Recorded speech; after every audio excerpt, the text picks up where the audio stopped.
ఏపీలో చిన్నారుల పోషకాహార లోపాన్ని నిర్మూలించేందుకు ప్రభుత్వం మరో కీలక అడుగు వేసింది. పార్వతీపురం మన్యం జిల్లా సాలూరులో మంత్రి గుమ్మడి సంధ్యారాణి బాలామృతం ప్లస్ పంపిణీ కార్యక్రమాన్ని ప్రారంభించారు.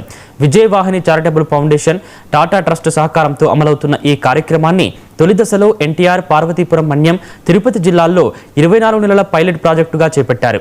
7 నెలల నుంచి 5 సంవత్సరాల వయసు గల సుమారు 5,000 మంది SAM, MAM చిన్నారులకు ప్రతి నెల 3 కిలోల ఎనర్జీ డెన్సివ్ న్యూట్రిషన్ ఫుడ్ అందజేయనున్నారు. పోషకాహార లోపం లేని ఆంధ్రప్రదేశ్, ఆరోగ్యవంతమైన బాల్యం లక్ష్యంగా ప్రభుత్వం పనిచేస్తోందని మంత్రి తెలిపారు.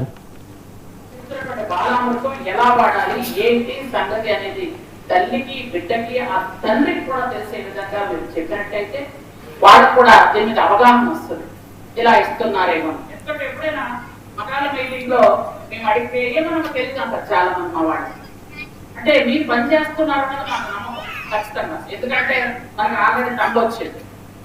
నాకు తెలుసు మీరంతా ఖచ్చితంగా పని చేస్తున్నారు కాబట్టి ఈ విధంగా బాగా మా డిపార్ట్మెంట్ ముందుకు వెళ్తుంది నాకు తెలుసు.